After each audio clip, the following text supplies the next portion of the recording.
Bonsoir à tous. Elle est au cœur de l'action publique locale. Elle modifie l'architecture territoriale traditionnelle du secteur public local de sorte que la gestion des services publics, l'aménagement de l'espace et le développement économique deviennent ses enjeux majeurs. L'intercommunalité ou la coopération décentralisée permet d'assurer une fonction importante, celle de transcender les découpages administratifs dans une optique de gestion territoriale concertée et efficiente. Vous l'aurez compris, on parle ce soir de l'intercommunalité. Et pour en parler avec moi ce soir, je reçois Annette Abiassi. Elle est administrateur des organisations spécialisées dans les questions de décentralisation. Bonsoir Annette. Bonsoir monsieur le journaliste. Vous allez bien? Ça va bien, merci. Alors commençons par une question un peu basique. Que comprendre par l'intercommunalité? Merci monsieur. Le mot intercommunalité, déjà on voit inter qui est le préfixe qui signifie entre et parmi avec un sens de réciprocité et commune, disons la communalité commune qui est une collectivité territoriale décentralisée au Bénin, dotée de la personnalité juridique et de l'autonomie financière. Donc quand on dit intercommunalité, c'est des communes qui se mettent ensemble dans le but de gérer un projet ou de rendre un service à la population. Donc c'est une mutualisation des efforts et des moyens au profit de la décentralisation et du développement local. Autrement dit, des communes se mettent ensemble pour porter des projets. Oui, les communes se mettent ensemble parce que vous savez, les ressources sont limitées dans les communes et dans le souci de mutualisation, la loi leur permet de se mettre ensemble, de s'associer et dans le but de mettre en œuvre des projets ou de réaliser des équipements qui vont gérer ensemble pour un intérêt commun. Oui. Alors justement, vous disiez tantôt que la loi leur permet. Cela voudrait dire qu'il y a une loi en la matière. Bien sûr, qui régit le secteur de l'intercommunalité au Bénin. Oui, au Bénin, il y a la loi d'abord, la loi 97-029, qui parle déjà de la possibilité pour les communes de s'associer en coopération. Et après, en 2009, il y a eu la loi qui a mieux précisé voilà, les modalités de cette intercommunalité-là.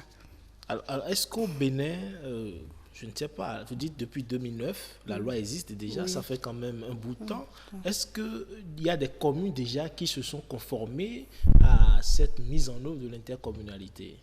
Oui, bien sûr, il y a quelques communes qui se sont conformées à la date d'aujourd'hui. On distingue 5 intercommunalités au Bénin suivant la loi 2009. 5 intercommunalités. Oui. Donc, quand vous dites 5, ce n'est pas 5 communes qui se sont mises ensemble? Non. C'est 5 intercommunalités qui se sont... Est-ce que ça marche? Parce que quand des communes se mettent ensemble pour porter ainsi, déjà que c'est difficile pour une seule commune de mobiliser des ressources pour porter les projets, quand les communes se mettent ensemble, maintenant, est-ce que ça marche beaucoup plus? Bon, on peut dire que ça marche, mais comme vous le savez, il y a souvent des goulots d'étranglement. En fait, quand la commune se met en intercommunalité, elle envoie une partie des compétences qu'elle a transférées et les ressources y afférentes. Mais généralement, il n'y a pas beaucoup de ressources, ce qui fait que c'est avec l'appui des partenaires que généralement l'établissement public arrive à fonctionner. Sinon, avant, il y a quand même d'autres formes d'intercommunalité, mais la loi ne les a pas optées. En fait, il y a la forme associative, par exemple, où c'est un peu plus souple et c'est régi par le droit privé. Donc, c'est la loi 1901 qui les régit. Mais quant à la loi 2009, c'est une forme plus rigide. Donc, c'est un établissement public administratif. Pourquoi, selon vous, la loi préférait une forme rigide que la forme associative? Bon, je ne saurais le dire, mais Le comme législateur comme c'est des plutôt compétences qui sont transférées, Oui. donc c'est une partie des communes. Les communes sont créées par la loi. Tout à fait. Donc c'est normal qu'ils puissent quand même donner une forme plus rigide à cette À cette intercommunalité-là intercommunalité-là. pour qu'elle puisse vraiment agir en qualité d'organisme. Vous avez dit tantôt qu'il y a 5 intercommunalités qui sont déjà effectives au Bénin. Alors, vous avez évoqué brièvement les goulots d'étranglement. Allons un peu plus en détail pour comprendre ce qui empêche les communes de se mettre ensemble, de se concerter véritablement pour booster un tant soit peu le développement économique même du Bénin. Bon, déjà, il y a la procédure de création qui est un peu longue parce qu'il faut, pour suivre la voie hiérarchique, il faut commencer d'abord par la commune, après aller au niveau de la préfecture, aller au niveau du ministère, avant que ça n'aille en conseil des ministres. Parfois, il y a des allers-retours parce qu'il y a le contenu qui n'est pas conforme ou il y a des coquilles, donc on fait des va-et-vient. Donc il y a ça. Et puis c'est une délibération concordante. Parfois c'est un peu difficile pour les communes de vraiment respecter cela. Une délibération concordante, ça vous Voilà, dire. c'est-à-dire quand les communes se réunissent et disent que nous voulons transférer telle compétence à l'établissement ou à l'intercommunalité, c'est une décision du conseil communal. Et ces compétences sont décrites dans les statuts. Donc, il faut adopter ces statuts en conseil communal, oui. en session. Donc, chaque commune concernée prend une délibération et les délibérations doivent être concordantes avant qu'on envoie le dossier au niveau de la préfecture. Et la préfecture se charge Et la préfecture de vérifier avant de transférer au ministère de la décentralisation, qui à son tour fait maintenant une communication en conseil des ministres. Autrement dit, c'est le conseil des ministres qui autorise l'intercommunalité en République du Bénin. Oui. Alors, allons un peu plus en détail. Quand on parle souvent d'intercommunalité, on parle également d'établissements publics de coopération intercommunale. Est-ce la même chose? Un établissement pour le profane, c'est comme une société qu'on crée, une entreprise qu'on crée. Un établissement public de coopération intercommunale, en fait, c'est un organisme public de droit public administratif. Donc, c'est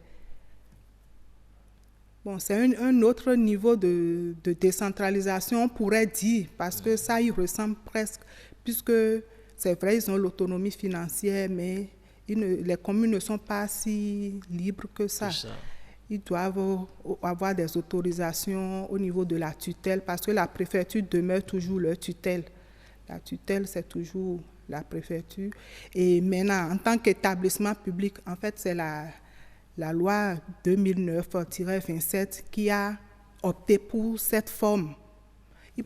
On pouvait élargir, mais la loi déjà au début a dit que c'est l'établissement public qui sera l'intercommunalité au Bénin.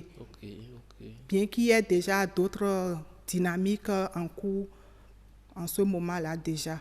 Alors, est-ce que les populations, parce que quand on parle de conseil communal, on voit les populations à la base, c'est eux qui élisent leurs conseillers.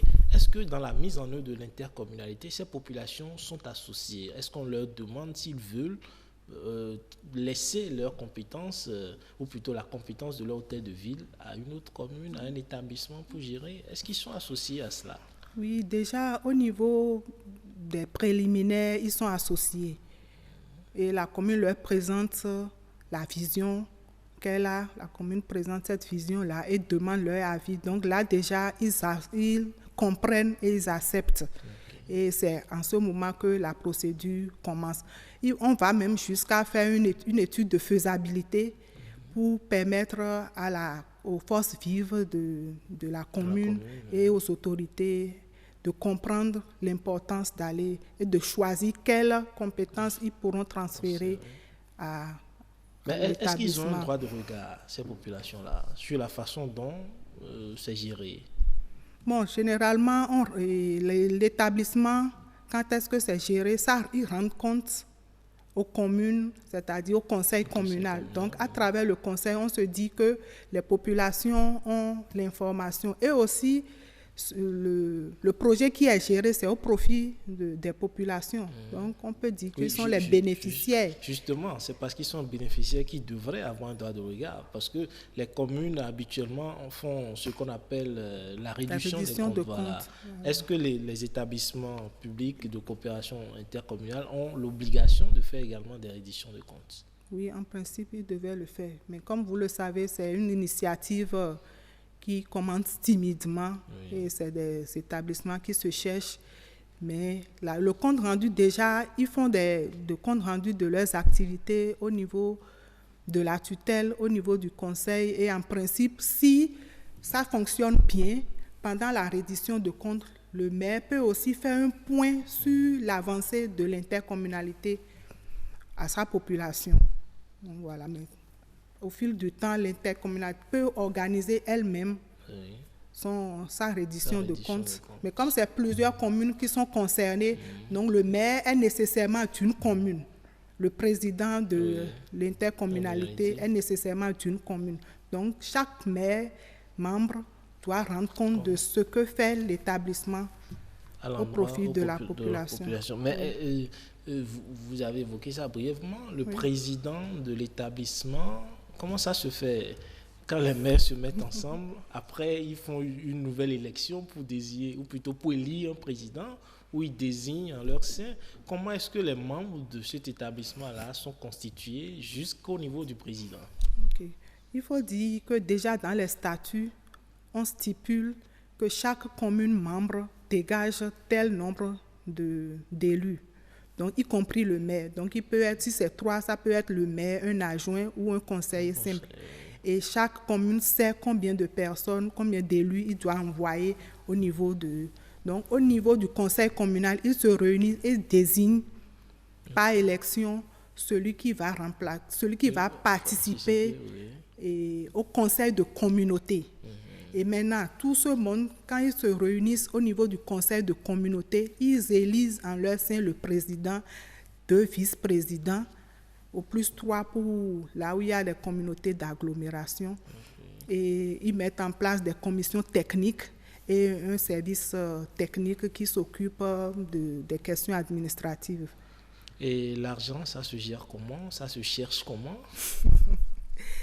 L'argent se gère par transfert, puisque c'est des compétences qui sont transférées, les ressources accompagnent. Et bon, il y a en principe un agent comptable qui doit être nommé juste après l'approbation de l'établissement.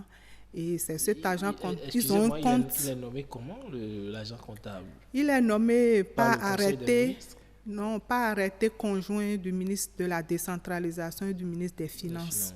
Mais bon, je crois que le Bénin se cherche encore sur tous ces éléments-là. Donc, le premier à avoir quand même son agent comptable, c'est après 4 ans.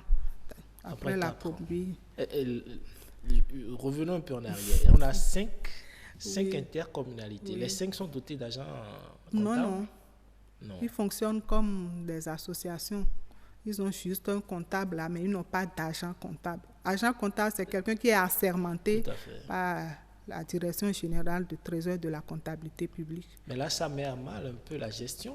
Oui, c'est pour ça que je salue ici les efforts de l'ANCB qui fait beaucoup de plaidoyer pour que vraiment on puisse rendre fonctionnels ces établissements-là.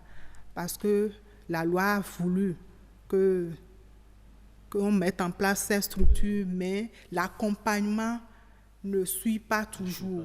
Et dans le temps même, on a brandi comme une opportunité si un établissement si des communes se constituaient en établissement, ils allaient être subventionnés.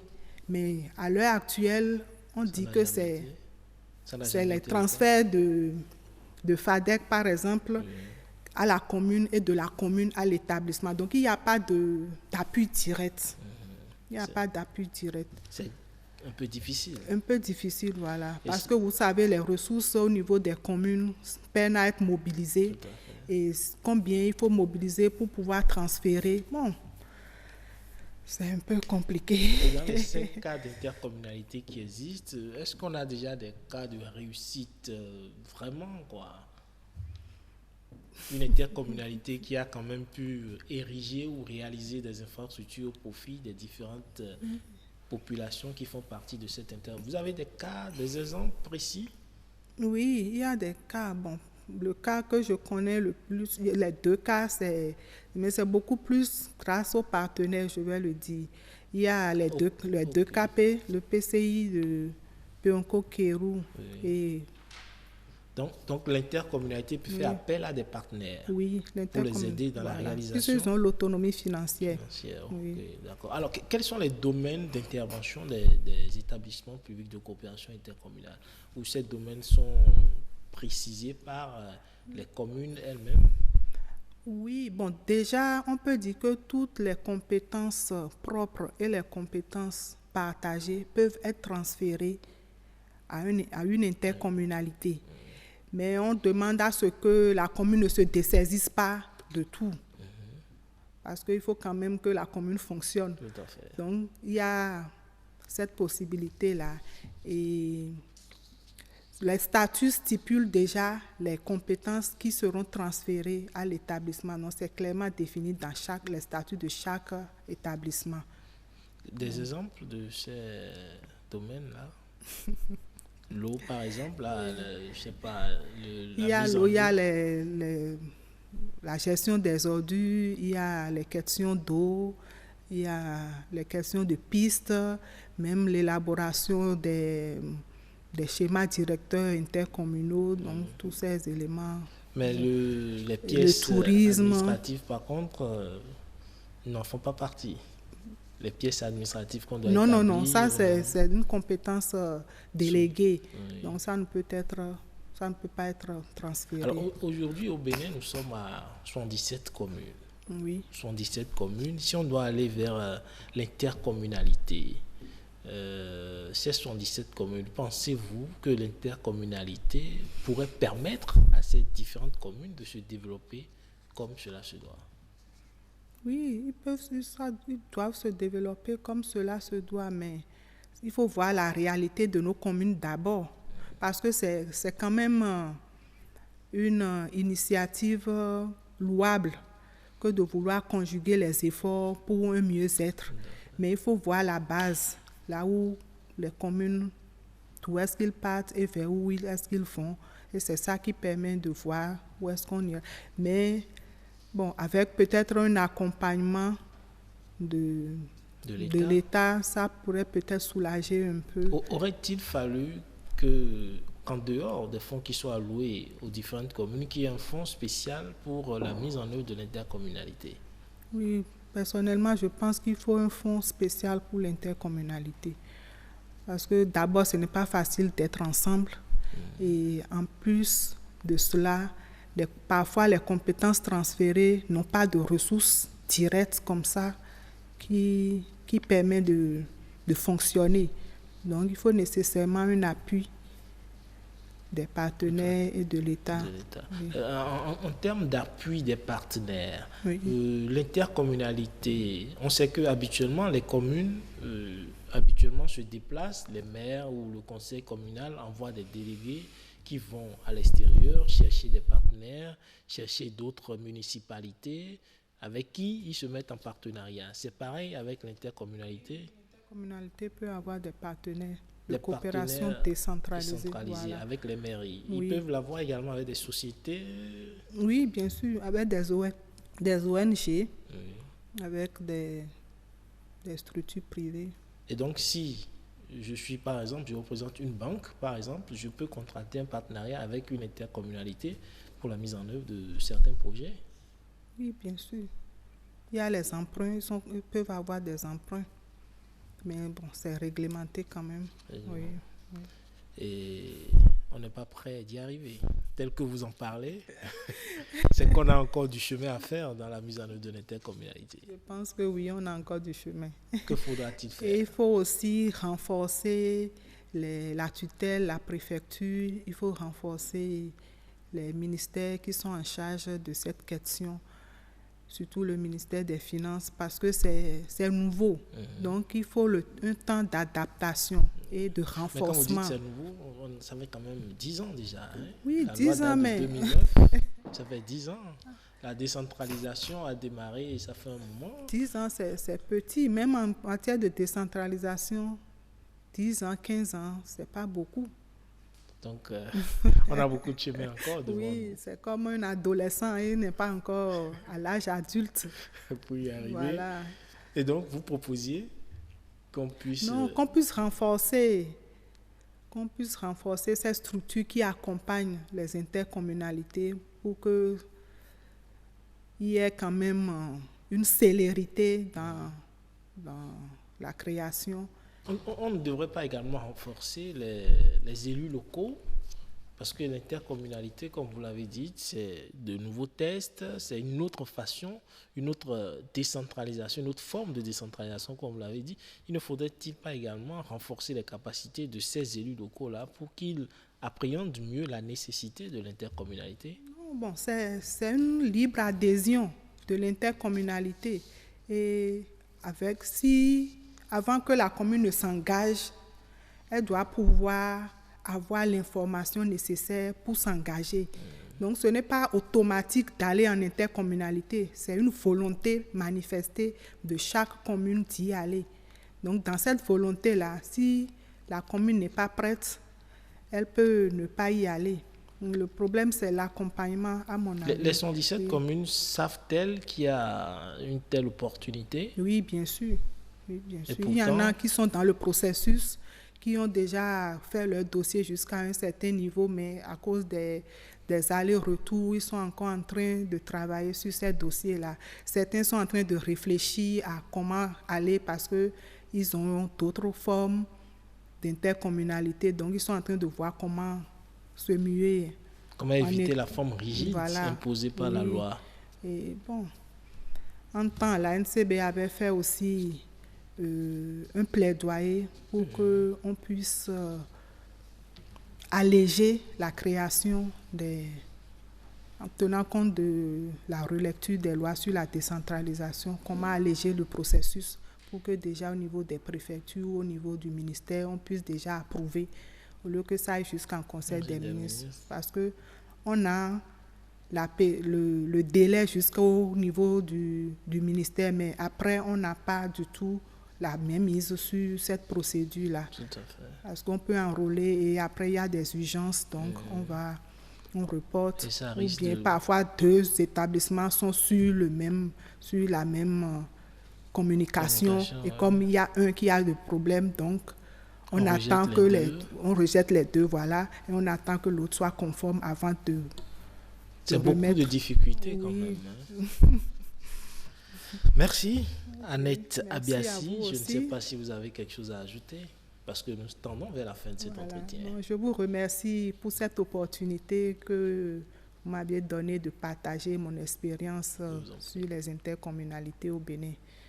Voilà. Merci à vous pour ces éclaircissements sur l'intercommunalité dont la mission fondamentale est d'assurer la viabilité économique des communes qui ne peuvent pas amorcer tout seul leur développement. On retient que le chemin est encore long, mais on va y arriver avec les explications de Madame Annette Abiassi. C'est tout pour l'entretien de ce dimanche. À la prochaine.